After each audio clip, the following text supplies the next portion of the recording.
हाय। आज पाठ का नाम होशियार कौवा విధ చిత్రకథ.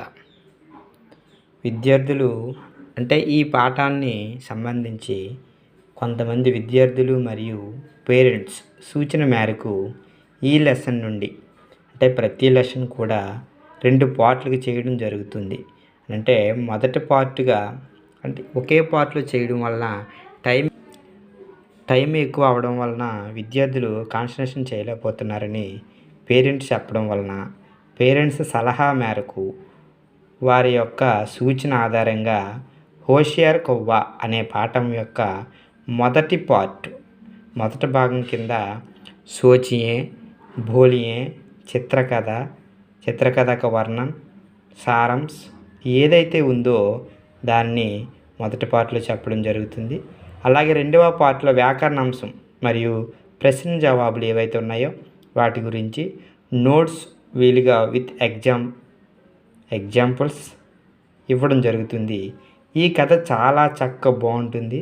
మీకు బాగా తెలిసిన కథే కాబట్టి విని ఆనందిస్తారని ఆశిస్తూ ఈ యొక్క పాఠాన్ని మొదలు పెడుతున్నాను. మన యొక్క పాఠం పేరు ఏంటనంటే హోషియార్ కౌవా.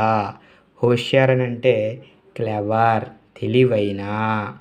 కౌవా అంటే మీకు తెలుసు కదా పిల్లలు, క్రో, కాకి. హోషియార్ కౌవా అంటే తెలివైన కాకి. ఇది కథ పేరు. మరి స్టోరీలోకి వెళ్ళే ముందు ఇక్కడ ఒక పిక్చర్ ఇవ్వడం జరిగింది.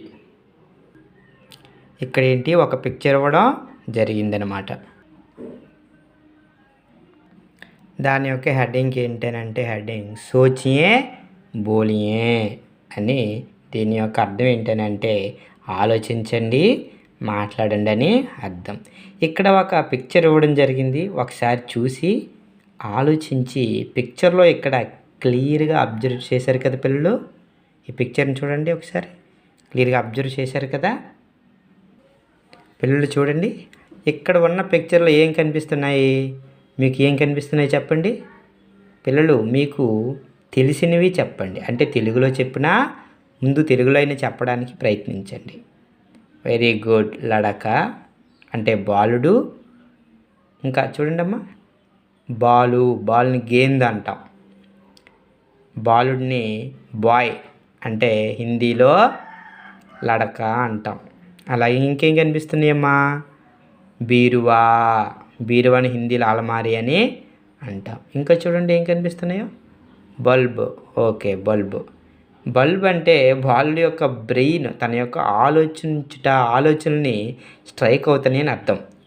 అర్థమైంది కదా. అంతే, బల్బుని సింబల్ ఇచ్చారు కదా, దానికి అర్థం ఏంటంటే విద్యార్థి యొక్క ఆలోచన స్ట్రైక్ అవుతున్నాయని. ఇంకేం కనిపిస్తున్నాయి చూడండి అమ్మా. Very good. బాక్స్, పెట్టే కదా. దీన్ని ఏమంటామంటే సందూక్ అని అంటాం. ఓకేనా, చూశారు కదా పిక్చరు. ఓకే, అంటే చూడండి, ఇంకా ఫస్ట్ క్వశ్చన్ చూడండి. ఇక్కడ ఏముంది, చిత్రమే ప్రశ్న ఇచ్చాడు చూడండి. చిత్రమే క్యాకే దికాయి రహే అంటే ఏం కనిపిస్తున్నాయి అంట ఈ పిక్చర్లోనంటే మీరు ఇవి ఏంటనంటే మీరు నోట్స్ రాయవలసిన క్వశ్చన్స్ అయితే కాదు పిల్లలు, కేవలం ఆలోచించి మాట్లాడవలసిన ప్రశ్నలు కాబట్టి మీరు చక్కగా చెప్పండి. తెలుగులో అయినా చెప్పడానికి ప్రయత్నించండి. ఓకేనమ్మా. ఓకే, ఇక్కడ ఏం కనిపిస్తున్నాయి అనే దానికి ఇప్పుడు మనం చెప్పుకున్నాం కదా. అలాగే సెకండ్ క్వశ్చన్ చూడండి. లడక క్యా కర్ రహా హై, బాలుడు ఏం చేస్తున్నాడు. ఈ బాలుడు ఏం చేస్తున్నాడు అని అంటే ఈ బాలుడు చూడండి, చూశారు కదా. అంటే ఇక్కడ చూడండి, బాలుడు అంటే పైన బాల్ని తీసుకుందాం అనుకుంటున్నాడు కదా, బీరువా పైన అందులో. మరి చూడండి, అందుతుందా లేదు కాబట్టి పిల్లవాడు చిన్నవాడు, చేతులు చిన్నవి, బీరువా ఎత్తులో ఉంది కాబట్టి అందడం లేదు కదా. ఈ పిల్లవాడు ఎలాగైనా బాల్ను సాధించాలనుకుంటున్నాడు. ఆ పిల్లవాడికి ఒక ఆలోచన వచ్చింది. ఆలోచన గుర్తుగా ఈ బల్బ్ అనే సింబల్ని ఇవ్వడం జరిగిందనమాట. చూడండి, ఒక పెట్టె కనిపిస్తుందా, ఒక పెట్టి తెచ్చుకొని దానిపైకి ఎక్కి ఆ బాలుని తీసుకోవడానికి ప్రయత్నిస్తున్నాడు కదా. అలా ప్రయత్నించాలని ఆలోచన వచ్చిందనమాట. కథకి దీనికి సంబంధం ఏంటని ఆలోచిస్తున్నారా? మనకు ఒక సమస్య వచ్చినప్పుడు, సమస్య అంటే ఏదైనా ఒక ప్రాబ్లం లేదా ఒక కష్టం వచ్చినప్పుడు అనమాట. అర్థమవుతుంది కదా? సమయస్ఫూర్తితో మనం మన బ్రెయిన్, మన మెదడులో అయ్యే విధంగా అంటే సమయస్ఫూర్తితో మనం అయ్యో అని బాధపడకుండా ఏం చేయాలి, ఈ పిల్లవాడికి ఏ విధంగా అయితే ఆలోచన వచ్చిందో మన మైండ్లో కూడా అదే విధంగా మన మనసులో కూడా స్ట్రైక్ అవ్వాలన్నమాట. ఆలోచించగలగాలి. అలా ఆలోచిస్తే ప్రతి సమస్యకు కూడా పరిష్కారం అనేది ఉంటుంది అని మనకి ఇక్కడ అర్థమవుతుంది కదా. Very good. అంటే సమస్య వచ్చినప్పుడు దానికి చూడండి నాన్న, ఒక్కసారి ఈ కింద చూడండి ఏమి ఇచ్చారు. సమస్య ఓంకా हल करने के लिए सोचना ज़रूरी है, इसके साथ साथ विवेक भी होना चाहिए, इससे हर जगह सफलता मिलती है।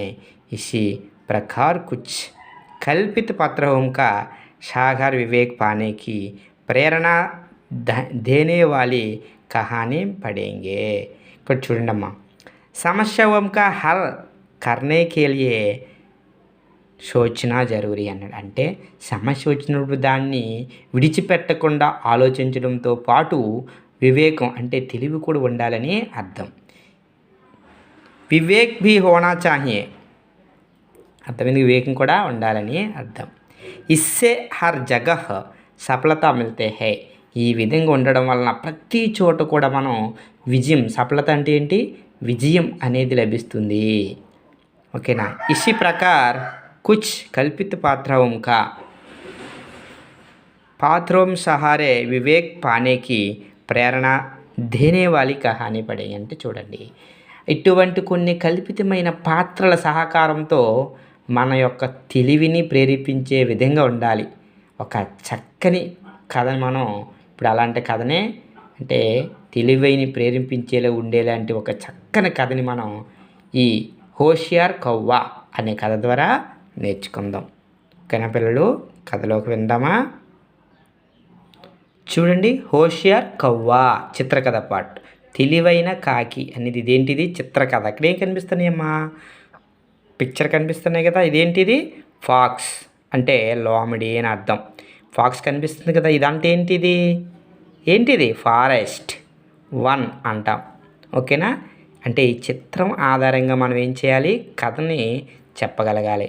మనం చదువుతూ వింటాం కదా, అలాగే చిత్రకథ బొమ్మలు చూస్తూ కథ చెప్పాలి అన్నమాట. అందుకే దీన్ని ఏమన్నా విధా ఏంటి, చిత్రకథ. చూడండి, జంగల్ మే లోమడి ఖానేకి కోజ్ మే ఘూమ్ రహీ థీ, ఈ అడవుల అంట, ఇది ఎవరమ్మా, ఇది పిక్చర్ ఏంటి చెప్పండి. వెరీ గుడ్, ఫాక్స్, లోమడి అంటాం కదా. ఈ నక్క అడవిలో ఆహారం కోసం తిరుగుతూ ఉంటుందంట, తిరుగుతూ ఉండేది. ఇక్కడ చూడండి, ఇదేంటిది, పేడు. ఈ పైన ఎవరు కూర్చున్నారు, ఇది ఎవరు చెప్పండి. వెరీ గుడ్, కవ్వా అంటే క్రో, కాకి ఉంది కదా. पेड़ पर कौवा बैठा था, पेड़ पर बैठे कौवे के मुँह में रोटी देखकर లోమడి के मुँह में पानी भर आया అన్నాడు. చూడండి, కాకి నోట్లో ఏముందమ్మా, నోట్లో ఏం పట్టుకుంది, వెరీ గుడ్, రోటీ, రొట్టె ముక్కని నోటితో పట్టుకుని ఉంది కదా. Good, very good. చూడండి, ఇది ఎక్కడ కూర్చుందమ్మా, చెట్టు మీద, పేడు పర్, చెట్టు మీద కూర్చుని ఉంది. ఎవరు కూర్చున్నారు, ఎవరమ్మ వీళ్ళు, వెరీ గుడ్, కవ్వా. గుడ్, అంటే చెట్టు పైన కాకి కూర్చుంది. చెట్టు పైన కూర్చుని ఉన్న కాకి నోట్లో ఉన్న రొట్టెని చూసి ఈ నక్కకి ఏంటమ్మా, నోరు ఊరిందంట. అంటే చూడండి, ఎవరు చూశారు ఇక్కడ, ఫాక్స్. ఈ రొట్టె ముక్కను చూసిన వెంటనే ఏమైంది, తన నోటిని నోరు ఊరింది అంటున్నారనమాట. చూడండి, లోమడీనే కౌవసే కహా, ఈ నక్క కాకితో అంటుందంట, కవ్వా భయ్యా, కవ్వా భయ్యా, సునే హై కి తుమ్ బహుత్ అచ్చా గాతే హో, మే ఏక్ బార్ తుమ్హారా గానా సుననా చాతీ హూ. చూడండి, ఇక్కడ భయ్యా అంటే బ్రదర్, అంటే నక్క అంటుంది. ఏమంటుందంట చూడండి, అంటుంది నక్క ఏంటంటే కాకి బ్రదర్ అంటే అంటుంది, కవ్వా భయ్యా, కాకి సోదర అని అంటుందన్నమాట. అందరూ అంటుంటే విన్నాను, నువ్వు చాలా అందంగా పాడుతావు, ఒక్కసారి నేను నీ యొక్క పాట వినాలనుకుంటున్నానని అంటుందన్నమాట. అర్థమైంది కదా? ఓకే, ఇది చూడండి, ఇక్కడ చూడండి. కౌవా లోమడి ఆవురు కవ్వేకి పురాణి కహానీకో జాంతా హై. ఇక్కడ ఈ కాకి ఉంది కదా, కాకి తన పూర్వీకులకు జరిగిన కథ అదంతా కూడా గుర్తుకొచ్చిందనమాట.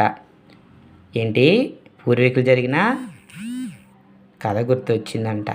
ఏం జరిగింది అప్పట్లో అంటే, తన పూర్వీకులు కొంచెం తెలివి తక్కువ వారు ఉండేవారు కాబట్టి ఆ స్టోరీ మరలా ఈ కాకి ఏమైందమ్మా గుర్తొచ్చిందనమాట. కౌवा रोटी को अपने पैरों के नीचे रखकर बोला. అంటే ఈ కాకి ఆ రొట్టెని తన యొక్క పైరోమ్ అంటే లెగ్స్, కాలు కింద పెట్టుకొని మాట్లాడుతుందంట. చూడండి, లోమడీనే కౌవాసే గానే కేలియే క్యోం కహా. నక్క కాకిని ఎందుకు పాట పాడమంది చెప్పండి పిల్లలు? అండ్ వెరీ గుడ్, తను పాట పాడితే నోట్లో ఉన్న రొట్టె కింద పడిపోతుందని కదా. గుడ్, వెరీ గుడ్, బాగా చెప్పారు. కౌవానే రోటీకో అప్నే పైరోం నీచే క్యోం రకాలియా. ఈ కాకి తన రొట్టె ముక్కను కాళ్ళు కింద ఎందుకు పెట్టుకుంది? అలా పెట్టుకోపోతే కింద పడిపోద్దనే కదా. Very good. ఇప్పుడు చూడండి అమ్మా, చూస్తున్నారు కదా. అచ్చా తుమ్ మేరా గానా సుననా చాతే హోతో సును. మంచిది, నేను ఇప్పుడు పాట పాడతాను విను అని. ఎవరంటే ఇక్కడ ఎవరు పాడుతున్నారు చూడండి, చెట్టు పైన ఎవరున్నారు? గుడ్, కాకి ఏం చేస్తుంది? పాడుతుంది. सुनो गहरों से जंगल वालो, चाहे कितना भी दिमाग चला लो, नहीं चीर ना सकेगी मुझसे रोटी, मैंने भी सीखा ये तुम भी जानो అంటుంది. షునో గైరోం సే జంగల్ వాల్ అంటుంది, పాడుతుంది. అంటే విను, ఈ ఏమంటుందంటే జాగ్రత్తగా వినండి, అడవులో ఉన్నటువంటి మీరంతా కూడా నా మాట శ్రద్ధగా వినండి అని అంటుంది. ముజీషే రోటీ ఇంకేం చూడండి, ముజీషే రోటీ అంటే నేను ఈ రొట్టెను మైనేబీ శీఖ, నీకు అందరూ నేను చాలా నేర్చుకున్నాను. ఏ తుంబీ జాను, ఇక నువ్వు వెళ్ళవచ్చు అని. ఇక్కడ చూడండి, అరే యహ కవ్వాతో బహుత్ హోషియార్ లగ్తే హే. ఇక్కడ నక్క అనుకుంటుంది, అరే ఈ కాకి ఏంటి ఇంత తెలివైంది అయిపోయింది అనుకుంటుంది. లోమ్డిషే గానా సున్కర్ కహా. నక్క కాకి యొక్క పాటను విని అంటుంది, అచ్చా మిత్ర హే, చాలా బాగా పాట పాడావు. ఆప్కా గానా బహుత్ మధుర్ హే, నీ పాట చాలా మధురంగా ఉంది. ఐషా గానా మే భీ అభీ తక్ నహీ సునా, మే భీ ఆప్కా నాచ్ భీ దేఖ్కర్ చాతీ హూँ. ఇప్పుడు ఈ పాట విన్నాను కదా, అలాగే నీ నాట్యం నువ్వు డ్యాన్స్ చేస్తుంటే చూడాలనుకుంటున్నాను, నువ్వు చాలా బాగా డ్యాన్స్ చేస్తావు అని ఎవరంటున్నారు? నక్క కాకితో అంటుంది. లోమ్డీని సోచ అంటే నక్క ఆలోచిస్తుంది, ఓహ్ ఇస్ బార్ భీమే సఫలనా హో సకా. ఈసారైనా నేను అనుకున్నది నా యొక్క విజయం సాధిస్తానని ఎవరు అనుకుంటున్నారమ్మా? నక్క. Very good. చూడండి, కౌవా రోటీకే टुकड़े अपनी सोच में पकड़कर नाचने लगा. కాకి తన యొక్క రొట్టె ముక్కను నోట్లో పెట్టుకుని నాట్యం చేస్తుంది. చూశారు కదా, ఇక్కడ ఏం చేస్తుంది? రొట్టె ముక్క నోట్లో పెట్టుకుని ఏం చేస్తుంది? నాట్యం చేస్తుంది. ఇక్కడ చూడండి అమ్మా, లోమ్డేనే కహా, నక్క అంటుంది, రాజన్ మే ఆప్కా గానా హౌ నాచనా ఏక్ షాట్ దేఖ్ కర్ అప్నా జన్మధన్య మానా చాతే హూँ. కాకితో అంటుంది, నీ హే రాజా అంటే అప్పుడు కాకితో అంటుంది, నీ యొక్క పాట విన్నాను, నీ నాట్యం చూశాను, అలాగే నువ్వు పాట పాడుతూ నాట్యం చేస్తే చూడాలనుకుంటున్నాను అని ఎవరంటున్నారు? నక్క అంటుంది అనమాట. ఇక్కడ చూడండి అన్న, ఇదేంటిది? కాకి ఏం చేస్తుందో చూడండి. మీద ఎవరు? లోమ్డే. చూడండి అన్న, అచ్చా లోమ్డీజీ, అలాగే మంచిది అని ఎవరంటున్నారు? కాకి అంటుంది. ఏక్ సాత్ గానే ఔర్ నాచనే కే లియే ముझे శక్తి చాహియే. ఒకేసారి పాట పాడుతూ నాట్యం చేయాలంటే నాకు కొంచెం శక్తి కావాలి కదా. ఇస్లియే మే పహలే రోటీ ఖా లేతా హూँ, बाद में గాతే హువా నాచ్ దిఖాऊंगा. ఓకే, శక్తి కావాలి కాబట్టి ముందు నేను ఈ రొట్టెని తింటాను, తర్వాత పాట పాడుతూ నాట్యం చేస్తాను, చూద్దువు గాని. చూడు అని ఎవరంటున్నారు? కాకి అంటుంది. కౌవా రోటీకో నిగల్ గయా. ఈ కాకి ఏం చేసింది? ఆ రొట్టెని నోట్లో పెట్టి తింటుందన్నమాట. అప్పుడు చూడండి, హే భగవాన్, యహ కౌవా తో బడా హోషియార్ హై, అబ్ మేరీ భూక్ మిటేగి కైసే, చలా ఔర్ కహీ ఢూంఢతీ హూ. అప్పుడు ఈ నక్క అనుకుంటుంది, ఓరి భగవంతుడా, ఈ కాకి చాలా తెలివైంది అయిపోయింది. ఇప్పుడు నాకు చాలా బాగా ఆకలిస్తుంది. నేను ఇప్పుడు ఆహారాన్ని ఎలా సంపాదిస్తాను, నాకు ఆహారం ఎలా దొరుకుతుందని ఆలోచించుకుంటూ నక్క వెళ్ళిపోతుంది. అప్పుడు ఈ కాకి చూడండి ఏమంటుంది? కౌవా బోలా, కాకి అంటుంది, రుకో మేరే మిత్రు, ఆగు నా ప్రియమిత్రుడా, నువ్వు ఆగు. మేరా గానా ఔర్ నాచ్నా దేక్ బినా హీ చలే జావంగా. హరే రుకో రుకో అంటుంది. అంటే ఆగు నా ప్రియమిత్రుడా, నా యొక్క పాట మరియు డ్యాన్స్ను కలిపి చూడాలనుకున్నావు కదా, చూడకుండా వెళ్ళిపోతావేంటి, ఆగు ఆగు అంటుంది. ఇది ఎవరంటున్నారు? ఇదేంటమ్మా? కాకి ఏం చేస్తుంది? పాట పాడుతూ నాట్యం చేస్తుంది. మరి ఆకలితో ఉన్న ఈ నక్క ఏమనుకుంటుంది? ఓ భగవంతుడా, ఈ కాకి ఎన్ని తెలివితేటలు వచ్చాయి అనుకుంటూ బాధపడుతూ తను అనుకున్నవేవి కూడా ఇక్కడ అనుకున్నవన్నీ సాధించలేకపోయింది కదా, ఆకలితో అక్కడి నుంచి బయటికి వెళ్ళిపోతుంది. నీతి చూడండి, सोच विचार कर विवेक के काम करने के व्यवहार में పరివర్తన आता है. అంటే మనం ఎప్పుడు కూడా ఆలోచిస్తూ వివేకంతో మన ప్రవర్తన అనేది ఉంటే మన యొక్క బుద్ధి అంటే మన పనిలో ఒక ఆలోచన అనే వికాసం డెవలప్మెంట్ అయితే అవుతుంది. ఆలోచించినప్పుడు చక్కగా వ్యవహరిస్తూ పరివర్తనతో ఆలోచించాలని దీని యొక్క నీతి. పిల్లలు, కథ అర్థమైంది కదా. होशियार कौवा पाठ का सारांश. एक भूखी लोमड़ी जंगल में भटकर रही थी. ఒక ఆకలితో ఉన్న నక్క అడవిలో ఏం చేస్తుంది? తిరుగుతూ ఉండేది. उसकी दृष्टि पेड़ पर बैठे हुए एक कौवा पर पड़ी. దాని యొక్క దృష్టి ఎక్కడ పడింది? చెట్టు పైన కూర్చుని ఉన్న ఒక కాకి మీద పడింది. ఉస్కి సోచ్ మే ఏక్ రోటీ కా టుకడా. ఆ కాకి యొక్క నోట్లో ఏముందమ్మా? రొట్టె ఉంది. లోమడి ఉషే పానీ చాతే హే. ఆ రొట్టెని చూసిన ఈ నక్కకు నోరి ఊరిందంట, నోటి వెంబడ నీరు కారిందని అర్థం. లోమడినే కౌవాకి ప్రశంస కర్తే హుయే ఉషే గానేకో కహా. ఈ నక్క కాకిని ప్రశంస అంటే ప్రైస్, పొగుడుతూ పాట పాడబట్టి నీ పాట చాలా బాగుంటుంది, చాలా అందంగా పాడుతూ ఒకసారి పాట పాడు అని ఎవరన్నారు? నక్క ఉందన్నమాట. కౌవా రోటీకో పైరొమ్మే బాద్కర్ గానేలగా. ఈ కాకి తన యొక్క రొట్టెను కాళ్ళు కింద పెట్టుకుంటూ పాట పాడింది. కౌవేకి చలాకీ జాన్కర్ లోమడీనే ఉషే నాచ్నేకే కహా. కాకి చాలా తెలివైంది కదా, అందుకే తను ఏం చేసింది? తెలివైనది కాబట్టి నాట్యం కూడా అంటుంది. ఇప్పుడు చాలా తెలివైంది అనుకుంటూ నక్క అంటుంది, సరే ఒకసారి నాట్యం కూడా చెయ్యవా అని అంటుంది. సోచ్ మే రోటీ పకడ్కర్ కౌవా నాచ్నేలగా. అంటే తను చూడండి, చోచ్ అంటే ముక్కుతో పట్టుకొని ఏంటి? రొట్టె ముక్కను పట్టుకొని కాకి నాట్యం చేసింది. అపనేకో హోషియార్ సమజ్కర్ లోమడీనే కౌవా సే ఏక్ సాత్ నాచ్నే ఔర్ గానే కో కహా.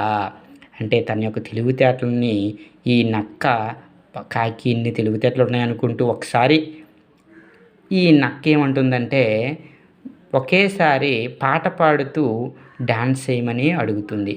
కౌవా రోటీ ఖానేకే బాద్ నాచే ఔర్ గాడేలగా. అప్పుడు ఏం చేస్తుందంటే కాకి ఆ రొట్టె ముక్కను తిన్న తర్వాత నాట్యం అనేది డాన్స్ చేస్తుంది. కౌవా లోమడీ బి చాలాక్త. అంటే ఈ కాకి చాలా తెలివైంది అనుకుంటూ నక్క అక్కడి నుంచి నిరాశతో వెనక్కి వెళ్ళిపోతుంది. లోమడీ నిరాశ ఒకరు చలి గయి. ఈ కాకి చాలా తెలివైంది అని అనుకుంటూ నిరాశతో నక్క ఏం చేస్తుందమ్మా? కాకి చాలా తెలివైంది, దీనికి చాలా తెలివితేటలు ఎక్కువైపోయినాయి అనుకుంటూ నిరాశతో అక్కడి నుంచి బయటికి వెళ్ళిపోతుంది. ఇది అర్థమైంది కదమ్మా హోషియార్ కవ్వు యొక్క సారాంశం.